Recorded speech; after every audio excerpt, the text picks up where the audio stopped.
A arquitetura que transforma os ambientes e as empresas nasce da essência das pessoas. E tudo começa com uma boa conversa. Pegue sua xícara de café e participe com a gente do podcast Grãocast, uma produção da Nova Hora Arquitetura.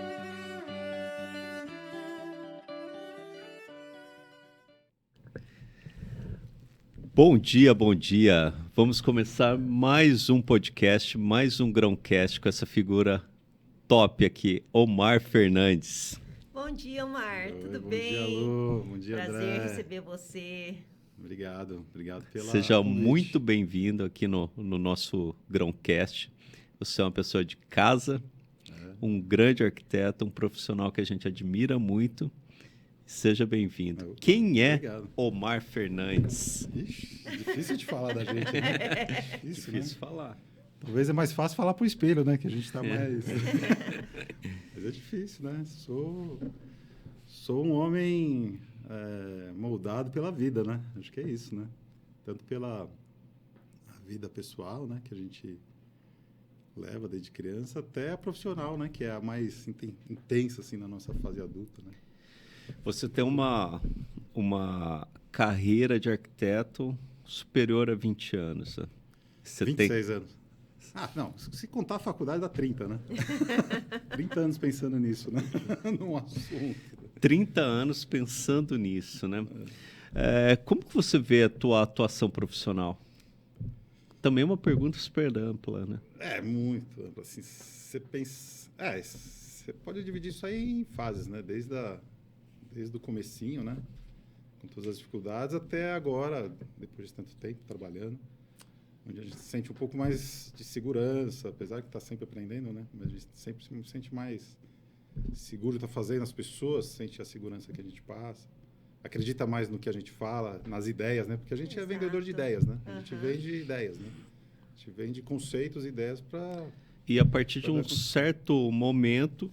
Desculpa. Em um certo momento, a gente começa a ver as nossas ideias sendo construídas, elas se tornando perenes e as pessoas usando, né? Isso aí é o maior prazer que eu acho que é da profissão de arquiteto. É muito gratificante.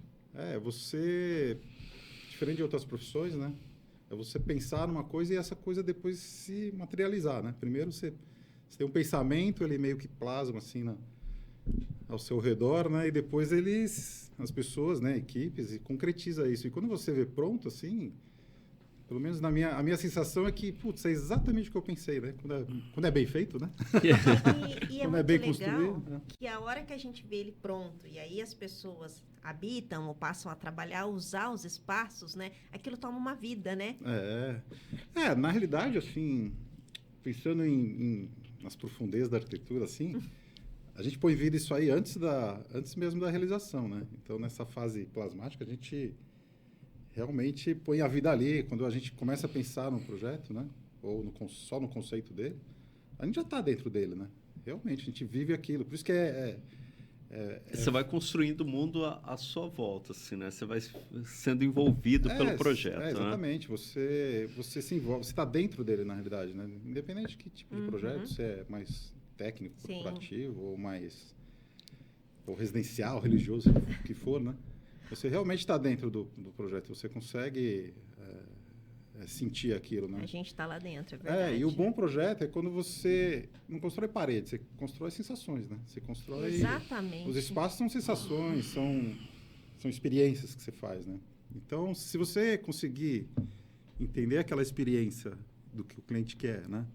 Pôr dentro de você e depois jogar de volta para o mundo, isso aqui é o melhor, né? O Omar é uma das poucas pessoas que conheceu a gente sem a gente ser casal, né? A gente separados, eu, Luciana, o André. Se vocês quiserem saber, eu tenho muita história aqui. Vamos cortar. Talvez não seja a pauta do episódio. Não. Mas eu queria falar que de lá para cá, assim, da época lá de trás, quando a gente se conheceu, vamos lá, em Bauru, para cá, muita coisa mudou na forma como a gente projeta mesmo, né, Omar? Muito, assim. Sem dúvida. A gente é de uma geração analógica, né? Exato. Então, quando a gente entrou na faculdade, computador existia em centros de pesquisa, né? Não existia nem assim, no ensino que a gente estava, que é o ensino que era relevante do governo. Então. Tinha presença de computadores assim na parte administrativa e você via ali as impressões naquela impressora matricial. Aquele barulho infernal, o computador era muito... Estava começando a ficar genérico, mas era muito assim, era um caixa, assim, não era para, de fato, desenvolvimento dos cursos, né? Os alunos não usavam, né? E a gente projetava raro, à mão, né? E eu lembro, assim, bem no começo, quando usava era pra gente fazer texto, cara. Não é assim, é surreal, porque ainda tinha que saber digitar rápido, assim, a preocupação era usar o teclado, assim, ter feito um curso de datilografia, cara. Lembra? Era uma loucura isso, né? E depois, com os programas que vieram, aí o mouse transformou isso numa coisa mais visual, né? Pra gente fazer, né? Aí, daquela época, você lembra do professor Benê? Opa! Maravilhoso. Você tinha que fazer o traço perfeito, girando a lapiseira, né? Cara... O peso, né? Pena 1, 2... Cara, eu lembro tem uma história engraçada, cara, que no comecinho da faculdade, bem quando a gente foi fazer esses desenhos, eu tava morando num pensionato que era da Unesp lá mesmo, né? Puta, tinha 50 caras, né? 40 caras morando, né? Assim, quando eu fui lá para me inscrever para morar lá, era 7. Não, você é a última pessoa, né? Era 2 por 4, 7 no total, né? Cheguei lá, era 7 só no meu quarto, né? Foi bizarro, né? Tanto é que os 6 caras desse quarto, a gente montou a República, né? Tanto é que teve engenheiro, teve os caras de elétrica e 3 arquitetos, né? Mas foi demais. Aí, o que era o meu quarto, cara? Era 3 beliches, era 6 caras, era 3 beliches, a porta que quase não abria, porque não cabia, e uma mesa redonda no meio, né? Então, para fazer as coisas do Benê, você precisava da régua paralela, régua T. Régua T, né? Ninguém tinha paralela, porque ninguém tinha prancheta no primeiro mês. E você tinha que ter uma mesa que formasse um esquadro, né? Exatamente, cara. Então, aí eu tinha minha T, né? Como todo estudante adora, né? Exibi sua T, aí eu punha minha T na mesa redonda e falei, cara, não vai funcionar assim. Mas eu fazia. Aí, assim, toda vez que alguém entrava no quarto, tinha que abrir a porta, deslocar a mesa. Aí, para subir no beliche, tinha que pisar na mesa e subir. Aí, eu com o meu papel grudado com o durex lá, eu falei, cara, toda vez eu tenho que tirar o durex para o cara não pisar no meu papel.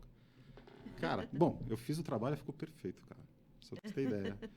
Aí, o Benê, como era um cara extremamente exigente, né? Tipo, sem óculos é uma coisa, com óculos você enxerga melhor, muda tudo. Ele falou assim, tá, mas não tá 100%, né? Aí eu expliquei para ele essa história, assim, olha, eu não usei régua T, né? Porque a minha mesa é redonda. Puta, o cara falou assim, não, faz o seguinte, me entrega quando você resolver sua vida, quando você mudar, se tiver uma mesa adequada, me entrega depois do trabalho. Eu falei, não, tá bom, vamos em frente, né? Omar, e o teu processo de criação hoje envolve ainda desenho à mão ou você está totalmente informatizado? Eu vou dizer que foi um processo longo para tirar a lapiseira, assim, do primeiro estágio do desenho, né? Mas eu continuo, assim, muitas coisas eu tenho o desafio do papel em branco, no que a gente fala, né? Não é da tela em branco, né? Do eu papel gosto em branco. disso também. Eu gosto de pegar a lapiseira. Para fazer projeto, se o lugar já existe, né? Se é um terreno ou uma construção já, eu vou lá, passo muito tempo lá, faço uns croquisinhos e escrevo muita coisa, né?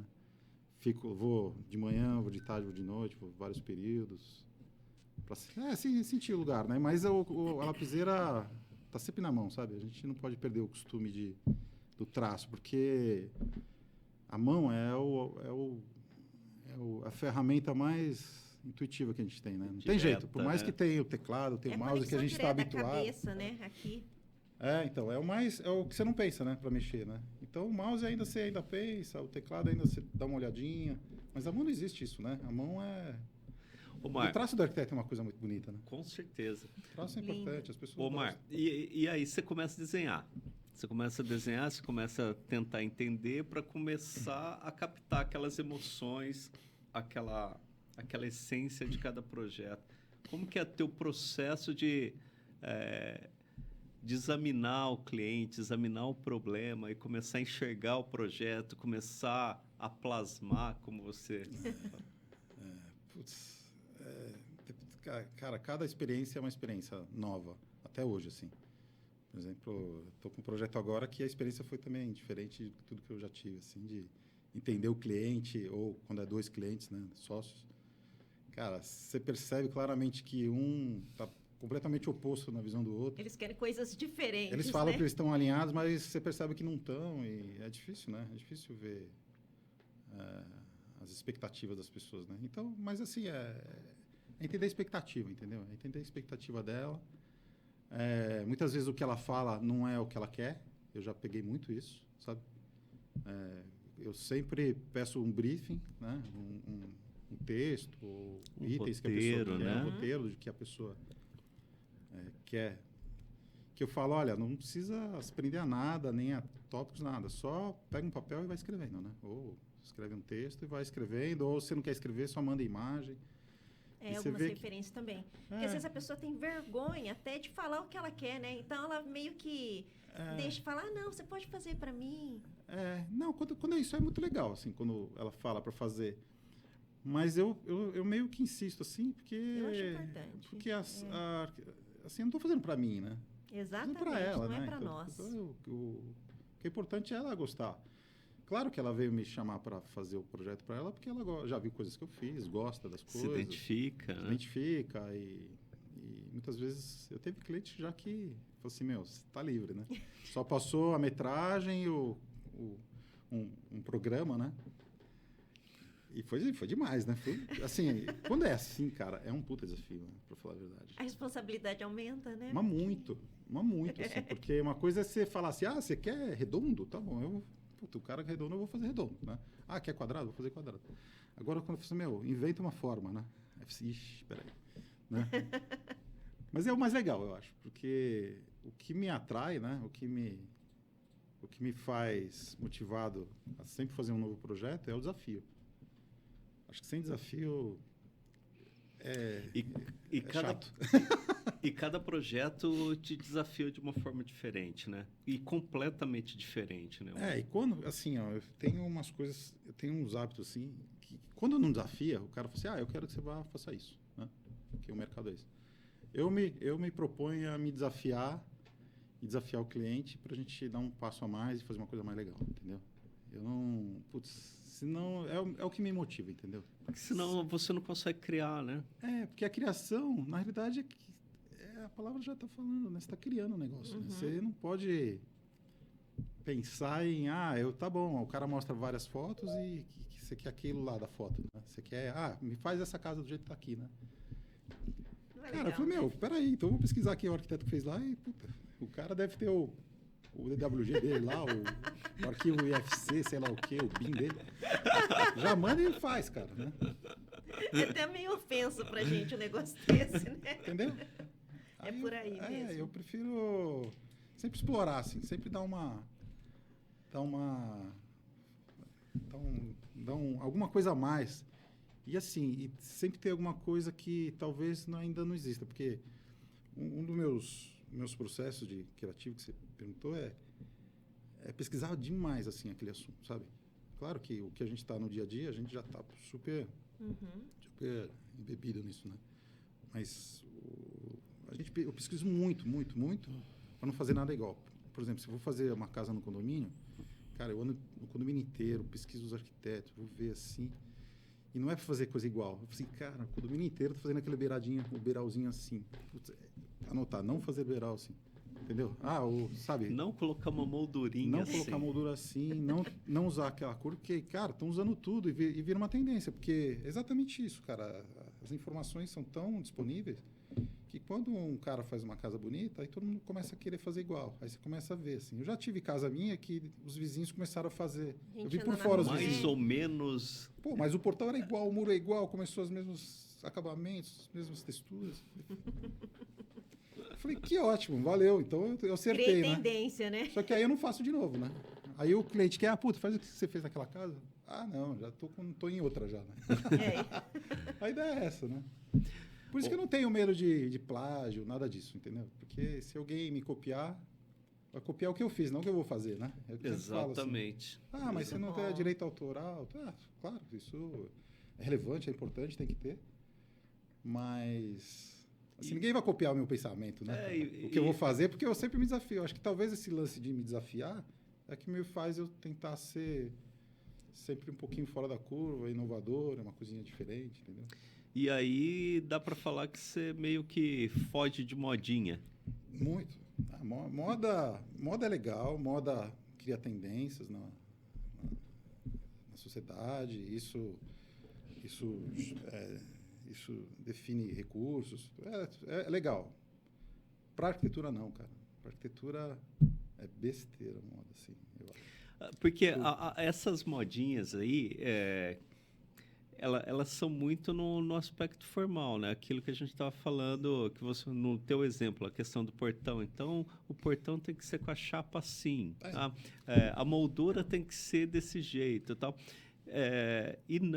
Ali nessa simplificação do discurso, ninguém está falando de tecnologia, ninguém está falando de sustentabilidade, ninguém está falando de nada, está falando assim de copiar o detalhe estético, né? Superficial, talvez na arquitetura, quando você vai querer datar, né? Porque moda na arquitetura significa datar, né? Na minha ideia, assim, né? Você está datando que aquilo é exatamente daquele período, daquele ano, porque as coisas mudam tanto que isso aqui foi feito em 2000, isso aqui é de 2019, né, essa casa. Porque, tava usando essa coisa de 2019, aí usou tanto que, cansou. E a gente vai fazer o nosso trabalho, a gente faz prédios, edifícios, casas, enfim, que vai ficar aí durante muito tempo, perene, né? cara. Você tem que fazer um negócio, assim, que é moda é legal, mas aí quando sai da moda? Porque moda, a ideia é que ela vire obsoleta e se criou outra moda, você tá... As coisas porque uma coisa é a moda. Mas você vai morar num lugar demodé? Cara, é bizarro. Então, não pode. Eu acho que tem que ser... As coisas tem que ter conceito e tem que pensar assim, tudo bem, você vai morar 5 anos lá, então eu vou fazer um negócio que só... Você quer que represente só... Os 5 anos. Os 5 anos ou a década? Tá bom, então vai ser datado o negócio, né? Mas se não, você vai morar o resto da vida ou sei lá o quê... Aí... Eu acho que tem que ser perene. Tanto é que, assim, você pega o meu portfólio, assim, das coisas que eu faço, você não consegue identificar muito, assim. Claro que existe uma evolução. Você consegue chegar a uma linha de evolução no que eu faço, mas você não tá nada datado, assim. Tem casos que eu fiz há 20 anos atrás e posso postar no Instagram, que você fala, nossa, que legal. Onde que é essa obra agora? Eu falei, não, isso aí é 20 anos. Que legal, é isso aí. Que legal. Por quê? Talvez porque eu use materiais naturais, né? Porque os meus projetos são de conceitos baseados em natureza, em luz. Cara, isso aí não é moda. Isso aí, se tiver alguma coisa a mais, é um descobrimento a mais, né? Eu ia entrar nessa parte, justamente. É uma evolução, né? Porque eu sou admiradora do seu trabalho, eu como arquiteta. Obrigado. E acho eu também de vocês, viu? Porque a gente se segue, eu falo, muito legais. Eu André, acho que é legal, né? A gente admirar mesmo o projeto do colega como arquiteto. E é uma coisa que a gente também preza muito. É esses projetos, assim, com essência, com identidade, mas que tenha, né? Esse envolvimento com a natureza, com a luz, com as sensações que esses espaços trazem, né? Para o usuário. Eu acho, sim, a natureza, né? O meio ambiente, assim... É uma extensão da gente, né? E quando a gente faz a nossa casa, não é que a gente está fazendo e se fechando no lugar para se isolar dessa história toda, né? Tem que fazer um negócio porque eu não quero sentir calor, não quero sentir frio, não quero ver as coisas. Não, é muito pelo contrário. Você tem que ter essas sensações todas, Com né? certeza. Você vai construir uma casa na montanha, que é um lugar gostoso, para você não sentir frio, né? No inverno. Pô, você está indo lá para tomar um vinho. Então, você tem uma área externa que você vai ser gostoso sentir o friozinho, pô, você se agasalha, com certeza. Você vai ter uma atividade que é para isso, entendeu? Então, assim, existe uma paranoia, assim, de você não querer bicho, não querer insetos. Não, tudo bem, né? As coisas estão ali, tem que funcionar. Não querer jardim, porque o jardim dá manutenção, e aí eu tenho que cuidar, sabe? Algumas coisas complicadas. Mas, assim, quem não está acostumado com o jardim acha que é um problema, né? Mas quem está, você tem um ritual, é que nem cuidar de um pet, né? Você tem que cuidar de uma planta também, né? Então, Sim. não, assim, planta acha que bota é um lá e hábito. ela se vira, né? É. Não, você tem carinho, né? Você tem que dar um Com carinho para certeza. ela. Então, assim, pensando nisso, eu trago essa natureza, tento, né, trazer, na medida do possível, para dentro da casa também. Então, você pega, tem muito jardim dentro de casa, já fiz espelho d'água, sabe, pôr peixe. Eu já fiz cliente que fala assim, o que você acha de pôr um espelho d'água com lago, com peixe, né, com carpa, dentro da casa, né, que a casa era urbana, né? Não, nunca tive contato com peixe, né? Eu falei, vamos tentar. Hoje é apaixonado por peixe, o cara, né? Chama pelo nome, né? É legal isso, né, cara? Então, Teve uma casa, acho que é uma casa que você fez, que tem um lago imenso, não tem? tá em obra ainda. É. É uma casa no interior, nos condomínios do interior, em Indaiatuba. Um projeto fantástico, assim, que eu fiz e bem difícil, assim, porque é um desafio grande. Esse foi o que eu posso dizer, assim, do maior papel em branco que eu já tive, né? Uma folha de 80 mil metros quadrados, planinho, um pasto, né? E falei assim, o que eu vou fazer aqui, né? Eu preciso criar vida aqui, né? E foi bem difícil, porque quando é Desafiador, muito grande, né? Quando é muito grande, assim, tem a coisa do grande e do pequeno, né? Quando é muito grande, você cria as coisas, qualquer linha que você faz custa 100 mil. Aí você vira assim, custa mais 100 mil. Você vira assim, custa mais 200 mil, sabe? Cara, é bizarro porque é muito grande. É questão de escala, questão né? de Tudo escala. proporção, né? E quando não é uma indústria que existe os recursos bem grandes, né? Quando é para uma pessoa física, você precisa estar mais cuidadoso com isso, né? Então, por exemplo, nessa área gigante, eu falei, olha, se for gramar tudo, vai custar X. Assim, tira o pasto e põe grama. Você vê, já custa mais de 1 milhão, né? Só na grama, Só na né? grama. Então, Sem vamos, pôr um então tijolo. vamos tirar a grama? Vamos fazer o quê? Vamos mesclar. Vamos, então, pôr áreas de... Vai ter cavalo? Então, pôr áreas de piquete. Então, você planta braquiária, planta capim mesmo e, já reduz um bocadão, né? Faz os cercadinhos, parte gramada, parte bosquear. Então, foi uma conta meio de porcentagem, assim, sabe? Então... E depois... ainda tem muita área para a gente explorar. Vamos alagar, né? Vamos fazer um lago. Se alagou. No começo a ideia era 20 mil metros quadrados de lago. Sabe, tá uma moda de fazer lago hoje em dia, né? Toda casa tem lago e tal. E eu adoro isso, né? Sempre fiz, né? Mas isso aí eu propus 20 mil. Aí eu, discutindo com o cliente, a gente acabou para os 15 mil metros. Né? Mas imagina, assim, tem terreno caríssimo nesses condomínios que tem 5 mil metros, né? 3 mil metros quadrados. Você construiu uma mansão, uma casa inteira de 1.000 metros quadrados. 15 mil metros é bastante Bastante metro, né? Eu peguei e não dei 15 mil, né? Por causa do cara, né? Cara, e assim, a casa é legal, tudo, mas o que é o legal lá é o lago, sabe?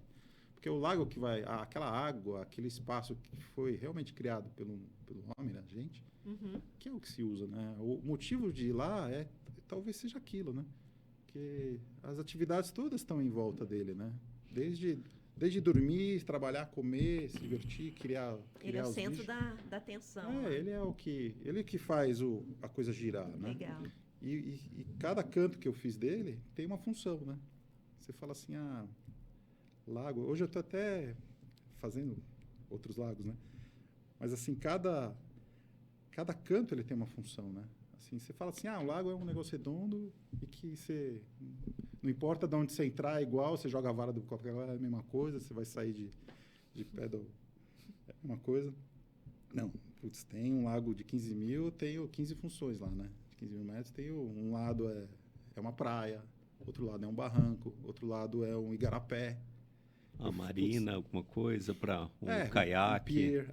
Um pier de lazer, um pier da casa, que talvez é um pier de festa, entendeu? Então, assim, não é aleatório, né? A coisa aleatória perde. Então, é que eu falo, é conceito, né? Que legal. Mário, então, para se fazer um bom projeto, você tem que investir no conceito do projeto e tem que ter um pouco de ousadia também. Muita ousadia. A ousadia é tanta que você acaba discutindo com o cliente, né? O que você acredita, o que o cliente acredita, o que o cliente pode, né? O que você acha que dá certo, né? Claro que tem cliente que fala assim, quero zero risco, né? Mas sempre tem 1% de risco no mínimo, né? Sempre tem um risquinho que porque a obra no Brasil sempre é risco, né? E o Com projeto é o que tecnologia, controla, né? O mão projeto de obra, controla, tudo, né? É. E o... Mas a discussão é assim, chega... Putz, esse do lago, que eu queria falar uma coisa que é tão legal que eu fiz, cara. Uns anos antes eu fui para a Amazônia e aluguei uma voadora e fui nos igarapés lá e pescar lá pro sul de Manaus, num rio que chama Juma. Maravilhoso, né? E, cara, fiquei tão encantado com esses igarapés e tudo, que depois que veio essa história do lago, de fazer para esse cliente, que eu falei, eu preciso fazer o igarapé, cara. Tem tanta área, por que eu não vou fazer um igarapé? Por que eu não vou trazer aquela experiência que eu tive aqui? Claro que as coisas não vão ser... Não dá para copiar, né? Não dá para virar não dá para fazer uma Disney, né? A Disney é tudo fake, né? Mas... E tudo perfeito, né? É tudo perfeito e fake e de plástico, né? Não, eu quero fazer uma coisa que é daqui, é do interior do Paulista. Uma situação viva. Mas assim, trazer a experiência, né? Que não é difícil de fazer, né? Não é difícil, é só você... Putz, como é que... Você vai lá e você fica naquele silêncio lá do Igarapé pensando como que a natureza fez aquilo e depois você fica pensando como que você consegue fazer também em algum lugar. Né? E é tão legal quando o cliente embarca nesse sonho com a gente, né? E aceita, né? O que a gente propõe. E fora assim, o desenho, assim, as linhas, tem tudo a ver com astronomia, com a lua. Cara, foi um projeto bem complexo, assim. Que legal. Porque era tão assim, em branco, que eu falei... E aí, vou por onde, né? Vou pelo básico, assim, o sol, né? A topografia e sol, né? Que é o básico que todo arquiteto pensa. Não, putz, eu preciso pensar em alguma coisa que é realmente impactante lá, né? O que é? Putz, o 360 graus é horizonte, né? Baixo, assim... Aquela amplitude de visão. Planalto Paulista, né? Vamos dizer, né? Então, amplitude de visão gigante. Então, o que significa isso? É uma cúpula de céu, assim, espetacular, tanto de dia quanto de noite, né? Então, eu fui pesquisar movimentos da Lua e não só a Lua, quanto questão de signos, nada disso, né? Mas a questão, assim, o que a Lua é relevante quando a gente olha ela, né? Quais são os momentos que ela é relevante? Cara, é o nascer da Lua, né? Porque quando está em cima, ela está menorzinha. Mas quando ela nasce, é uma coisa assim... É tipo o nascer e o pôr do sol, né? O nascer da Lua é uma coisa espetacular, né? Aí eu fui procurar, então tá, quais são os ângulos que ela vai nascer na casa, né? E da onde eu vou poder ver isso, né? Então, eu defini os pontos e fui analisar e fui procurar os dados, né? Assim, quais são os ângulos que ela vai nascer? Eu não achei lugar nenhum, assim, porque você muda 100 metros já é outra coisa. A Lua, o movimento dela, perto da paisagem que você está querendo propor, muda demais. Assim, cada lugar do planeta ela nasce de um jeito, né? O movimento dela, né, por causa da órbita é muito menor, mais complexo. É muito mais complexo que o Sol, né? Muito mais complexo. E ela é o oposto, né? Quando o Sol está nascendo aqui, ela está nascendo aqui, depois inverte, né? No período do ano, né? Mas então, aí eu mapeei assim os maiores, quando a Lua está mais próxima da Terra, ela está maior, e os horários que ela nasce depois das 6 horas, né? Ou das 7 horas do verão, né? Ou seja, ela nasce à noite, então ela é mais impactante, né? Então, eu marquei e fiz um mapa, assim, dos dias que ele vai enxergar isso aí, entendeu? E fiz a casa de acordo, assim, olha, todo o centro da casa você consegue enxergar toda a rota dela, né? Que eu fiz um pátio, né? Então, você enxerga do começo ao fim o período anual dela, onde ela nasce. Que legal, é espetacular. E assim, trazer o Omar aqui, um amigo nosso, colega de faculdade, para falar isso... De longa data. De longa data. É muito bacana para os nossos clientes também, para as pessoas que nos conhecem, que convivem com os nossos projetos, porque muitas vezes... acabamos de falar com a Sofia Barge, uma arquiteta, colega nossa também, uma portuguesa, ela falando de processo criativo também, falando de como é ser arquiteta em Portugal. Ela está na cidade do Porto. Do Porto. E é muito semelhante com o que a gente vive aqui. Muitas vezes, quem está nos contratando não imagina que a gente tem esse tipo de preocupação. Né? Não imagina que a gente vai parar no lugar para observar onde que nasce a Lua, para que lado que a gente vai posicionar uma casa. Que o nosso processo criativo é só sentar lá, né, no computador, já tem algumas coisas prontas que a gente só vai encaixando, né? Não é assim que funciona. Se for levar pelo lado técnico, assim, é legal a pessoa se explicar e por que você está gastando aquele valor ou está pondo aquele equipamento lá, o tipo de castigo, sei lá, né? Mas quando você fala de arte, é tudo muito subjetivo, né? Então, eu não sei se eu preciso explicar, né? Muitas vezes eu faço sem explicar. que eu estou fazendo, né? Exato. Porque é muito subjetivo e a pessoa, quando você olha um quadro, um vai achar que aquilo não vale nada e outro vai se emocionar, né? A arquitetura é a mesma coisa, né? Então, você está fazendo uma coisa que para ela sentir. Então, muitas vezes ela tem sensibilidade de sentir o que você fez, muitas vezes não. E tá tudo bem, entendeu? Tudo bem. Tá tudo bem, tá tudo É, certo. não né? E é toda você pessoa que tá colocar, preparada. dessa forma, aí abre a percepção das pessoas que estão é escutando esse bate-papo. É, né? fica leve, né? Para o cliente não fica na obrigação de, por exemplo, no caso desse da Lua, ele não tem a menor obrigação de curtir essas fases da Lua, né? Sem dúvida que não, mas se ele um dia estiver lá, ele vai perceber, putz, ele vai lembrar de mim, né? Entendeu? Isso é legal, né? Se ele conseguir ter as sensações que eu acho que... Teve um outro projeto É arte, teu. né? Arte é assim, né? Exato, é o sentimento daquilo, né? É. Teve um outro projeto teu que me impactou muito, um projeto que envolvia mata também, né? Um projeto teu que foi premiado, não teve? Mais no teu começo de carreira. Putz, eu tive experiência de... Putz, na minha vida, assim, profissional, eu tive experiência de tudo quanto é jeito, cara. Desde só fazer um banheiro, né? Até fazer uma plantação gigante de espécies nativas, assim. Foi o que eu fiz no Nordeste, né? Acho que É exatamente isso aí. Foi uma experiência longa, assim, mais de 10 anos, né? Assim, acabei De- virando proprietário também lá. mas- Reconstituindo mata, não é? também foi um grande papel em branco lá, né? Foi acho que até maior do que esse, mas... Era o quê? Um hotel? Não, eu fui chamado para fazer um projeto numa área costeira lá do Rio Grande do Norte, né? Uma praia que chama Praia do Sagi. Pesquisei. Promissor. Tá 20 anos que é promissor, né? Mas é mesmo, porque o que é legal é que há 20 anos atrás e hoje não mudou muito. E isso é bom, né? Pela comunidadezinha que tem lá. E tem que ter reservas, né, cara? E as reservas. E lá foi um lugar que eu peguei, que era uma costeira, predominante areia, dunas, né? Mas tinha a mata nativa, mas era muito prejudicada pela própria população que estava ali, que cortava, né? Não tinha qualquer árvore lá que virava de litro, né? Que eles falam. Litro é quando virou... passou do tamanho de uma garrafa, né? Eles cortavam para virar lenha ou usar na construção, ou cerca, essas coisas. Né? E quando a gente adquiriu lá, eu fui convidado e também virei um dos sócios lá, a gente fez um planejamento lá de longo prazo, né? De curto, médio e longo prazo, né? Do que ia fazer, né? A primeira ideia era, de fato, era construir, né? As casas, cada um ter sua casa ou pousada, o que quisesse.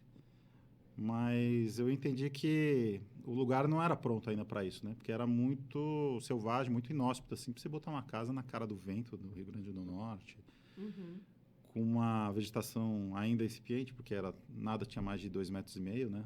Porque não deixavam crescer, os bichos os matavam, né? É uma cultura que é deles e tudo bem também, né? Mas quando a gente resolveu assumir lá, putz, eu fiz um trabalho, assim, bem bonito mesmo. É uma coisa de orgulho que eu tenho, né? E desde recuperar a área, plantar e também ocupar, né? Porque, assim, essa coisa de só preservar e ninguém entra, putz, a gente como setor privado, né? Tem que ter um motivo para fazer as coisas, né? Claro, meu motivo ambiental, assim, minha formação e o que eu gosto de natureza, o que eu sempre vou querer preservar, isso existe, né? Mas também tem a questão financeira, assim, eu posso fazer isso, né? As pessoas podem fazer isso, né? Vão fazer isso? Na maioria das vezes não, né? Nem eu poderia fazer, né? Se não fosse o intuito realmente de ocupar. E a ocupação minha não é assim, você pega uma taxa de ocupação urbana, né? Você faz de 1 para 1, né? 4 para 1, não sei o quê. Eu estava falando de 0,5%. Não sei nem quanto é, 0,0001, né?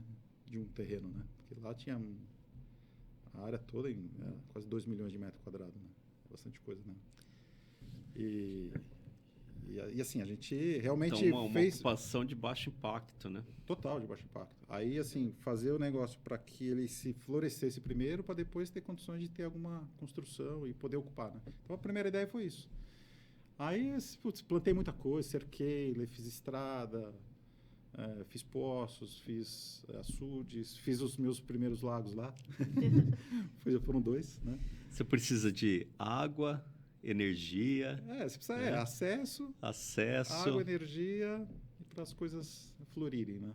Aí foi isso. E depois foi, de fato, a ação humana de reservar uma área que já era um pouquinho mais degradada lá, que não tinha árvores, né? Que não precisou cortar. Escolhi, selecionei e a gente fez um projeto que na época era meio polêmico, porque toda a cartilha assim, do IBAMA do IDEMA lá, que atua lá, palafitar, não encostar, não mexer na encosta, não mexer no terreno, né? Eu era bem contra isso, né? Porque, putz, é uma coisa que... Aí tá aquela coisa do... Vamos fazer a mais. Né? Eu era contra porque, assim, uma coisa é você construir, palafitar e tá bom, você não mexeu naquilo durante a obra, né? Durante a obra você não mexeu no solo, mas e ao passar dos anos, né? Aquela parte sombreada debaixo da casa não serve Não para nasce mais nada. Não nasce virar? mais nada nem para bicho, não para nada. O que vai juntar é inseto só, né? Uhum. Então não é legal isso aí. Então quando você consegue... O meu conceito lá foi fazer as coisas semi-enterradas e por motivos de visuais, por motivos de sol e por motivos do vento, né? Porque uma coisa você constrói, você tem que deixar o vento passar, né? Porque o vento que formou a região, né? Formou as montanhas lá. E as construções eram semi-enterradas? São semi-enterradas, Então, só uma que eu consegui virou um pavilhão que virou fora e super delicado, né? Em cima do solo, mas eu tive que mexer na estrutura, né? Até que depois que a gente construiu, aí que eu chamei os órgãos ambientais e falei, olha, vocês precisam vir aqui para me aprovar, para me aceitar isso aqui, né? E eles vieram, tudo querendo multar, né? Eles chegaram lá, cadê a casa de 1.000 metros que estava aqui? Não, está aqui, você está em cima dela. Esse gramado é a sala, vamos dizer assim. Entendeu? Esse outro gramado, tá vendo? Tem um quarto ali, mas ele está semi-enterrado. Você nem enxerga ele, né? Porque eu fiz a casca e botei paisagismo em tudo, né? Para que eles entendessem o conceito, entendeu? Falei, olha, o tamanduá vai vir daqui, vai passar pelo meio da casa e vai sair lá. Não tem o menor problema, entendeu? As formigas vão estar aí, os bichos vão estar aí, entendeu? O vento vai fazer a areia se mexer do mesmo jeito. Ou seja, tem um conceito que norteou o projeto do princípio ao fim, né? E o conceito foi pensando na natureza, não foi um conceito da arquitetura, como as paredes vão ser, se vai ser assim. Não foi um conceito de colocar a tua assinatura lá no local, então, né? Na época eu discutia personalista, muito. né? Então, na época, como a construção não ia aparecer, e não era para aparecer, de lugar nenhum, nem você estando dentro da casa, eu queria que as pessoas enxergassem tanta parede, né? Que foi um desapego, né? De falar assim, foi uma questão de ego, né? Mesmo. A relação do ego do arquiteto, que você quer fazer um negócio, você quer que as pessoas vejam e admirem. Né? E a admiração é exatamente não ver, né? Então, para mim, eu tive que tirar meu ego. E eu pensei em muita coisa, porque eu lembro que na época eu gostava muito de um arquiteto chamado Richard Meier, né? Que fazia as coisas... branquinhas no meio da mata, assim, pular, tudo com ACM, com gesso, né? Fazia as coisas. Descobri depois que era gesso, né? Achava que era tudo concreto, né? E aquilo era uma coisa assim, putz, eu queria isso, assim, fazer uma coisa meio icônica ali, linda, e uma obra de arte saindo e tal, mas eu vi que o caminho não era esse. Tirei meu ego de lado. Você foi impactado pelo lugar. Você entendeu o lugar. E como que tá hoje? Então, foi construída uma casa, né, lá.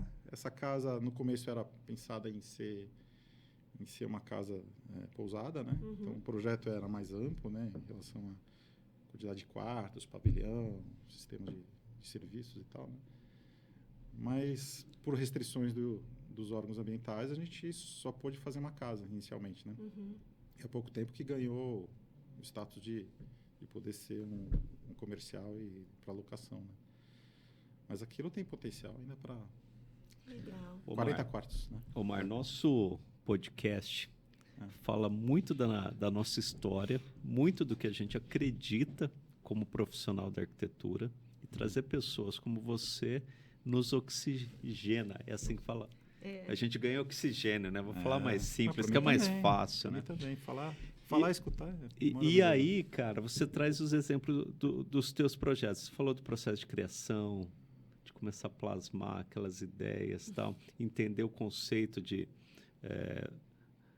o que fala o lugar para você, o que fala o proprietário para você, o que realmente é necessário ser feito. E aí você consegue começar a desenhar, começar a projetar. Aquilo vira um projeto, vira uma obra e aquilo é habitado. Daí um tempo você esquece. Aí daí um tempo você volta. A pensar nele, né? Você volta a pensar nele e às vezes você vai visitar ele. Putz, isso é demais. Isso é a melhor fase. E você visitar anos depois. E quando você vai visitar anos depois, você tem outras sensações também, né? Fala um pouco disso, cara. Cara, assim, como a gente é envolvido em criação e também na execução, né? A gente acompanha as obras, né? Por mais que eu não faça a obra mesmo, eu costumo acompanhar elas, né? Até acabar, né? Então, putz, é um processo que é profissional e meu olhar é técnico, crítico, né? Com tudo, assim, desde ter que rever projeto, muitas vezes, Até como autocrítica, né? Não, sem dúvida, a autocrítica é o que faz você crescer ali, né? Pro próximo também, né? E também criticar a obra para ela também ser melhor, né? Elogiar e criticar, né? Então, você está envolvido também no estresse da coisa, né? E tem muito. Então, assim, as fases da obra são assim. Quando eu faço projeto, o cliente adora, porque a gente apresenta, a gente põe emoção na apresentação, a gente explica, né?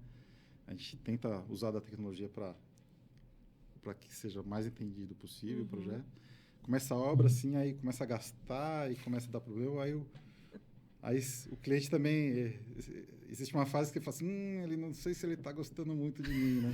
Você tem essa fase também, né? Tá meio estressado. Ele era apaixonado pela gente, né? Porque assim, ou ficou caro, ou talvez alguma coisa ficou diferente do que ele queria. Sei lá, tem vários motivos, né? Mas fica assim, mas que briga, né? Porque o meu objetivo em todo o projeto é estar sempre junto com o cliente, estar sempre feliz junto com ele, né? Esse é o meu objetivo, né?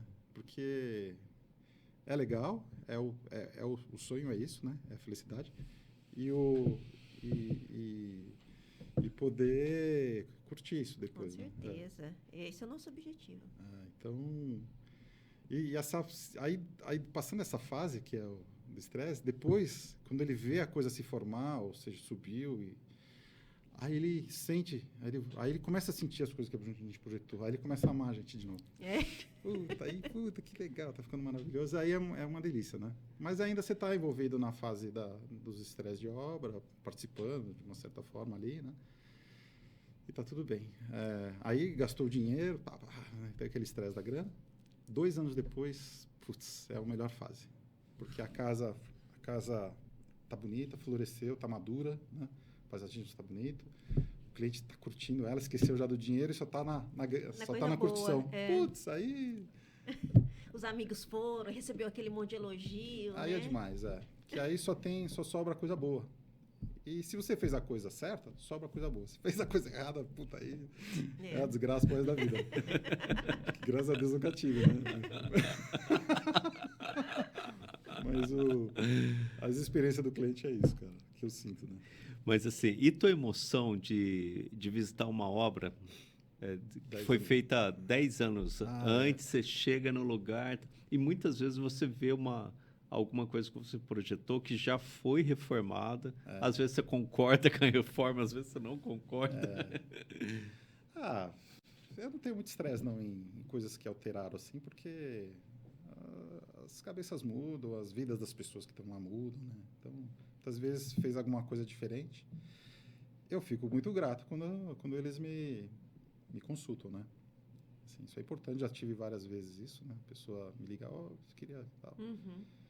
E é legal, é gratificante. É um respeito, né, por nós. Eu acho que a palavra certa é respeito, né? Respeito porque aquilo é uma criação e teve um contexto para ser daquele tamanho, né? Se você quer dobrar o tamanho para uma cidade, putz, aí você pode virar um Frankenstein ali, né? Então, com certeza, não é legal. É complicado.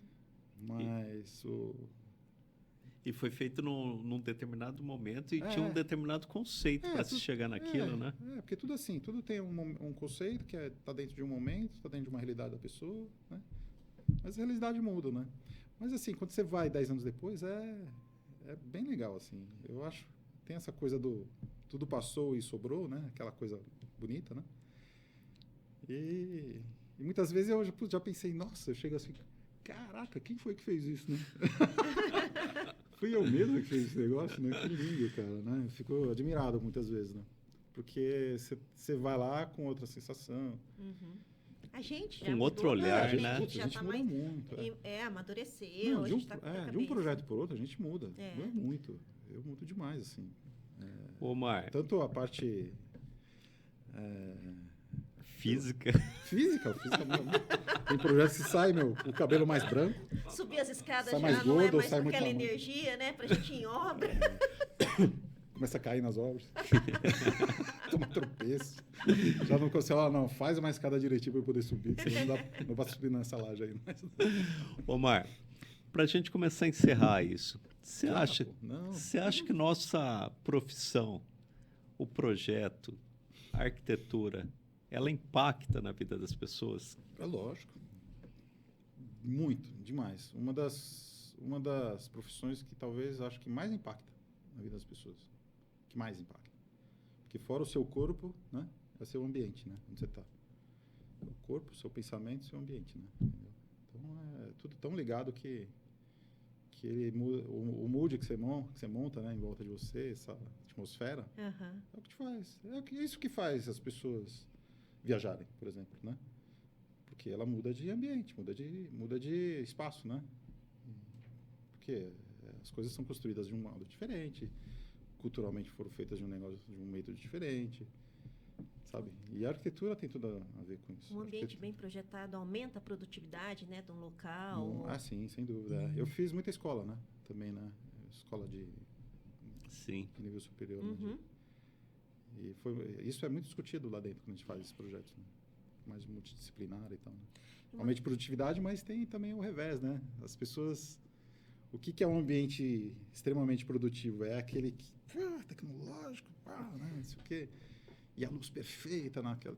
Não, talvez é um lugar que te acalme, que traga referências da sua casa ou de lugares que você gosta. Por isso que as escolas que eu fiz, elas foram bem disruptivas, assim, de mudar o que foi feito no passado, né? Aliás, eu fui, acho que, contratado por causa disso, né? Porque eu vinha do mercado de luxo, né? E consegui identificar quem ia usar aquele determinado prédio, né? Daquela escola e o que ele queria sentir lá dentro, né? Entendeu? Porque a casa do cara possivelmente era mais bacana, né? Então não podia ser a escola, ir para a escola, pagar caro, diminuir o padrão da vida dele, que ele vai passar um terço do dia dele lá, né? Isso foi meu... É outro conceito, né? E isso aí, você cria um espaço completamente disruptivo, Sem né? dúvida, Se você mexe com a... sem dúvida nenhuma. Você mexe com o mercado, né? O mercado estava indo para lá, você fala assim, o que você acha de talvez uma partezinha dele tá aqui, né? Entendeu? Isso é legal, né? E outro dia É o desafio, a né? gente estava discutindo isso no outro podcast. Os ambientes corporativos, ou escolas, ou hospitais, o nosso projeto é possível mensurar, né? Se ele está dando certo, se a produtividade aumentou, se diminuiu. Então, a gente tem esse feedback, né? Tem as métricas para isso. Isso é legal, E a gente conexões. sabe se deu certo. E além disso, você sabe porque o cliente contrata de novo. Isso é muito bom. Significa que ele deu certo e principalmente ele está ganhando grana. Então, isso é legal, né? Então, Omar, top essa nossa conversa, cara. Dá para ficar muito mais tempo. Dava mesmo. Dá para ficar horas aqui, cara. Você começa a servir cerveja aí, a gente vai embora. Nossa, esquece, né? Café. Nós vamos tomar um café agora. Aê, muito Obrigado bom. pela tua participação. Foi top demais, cara. Boa. E vamos marcar outro.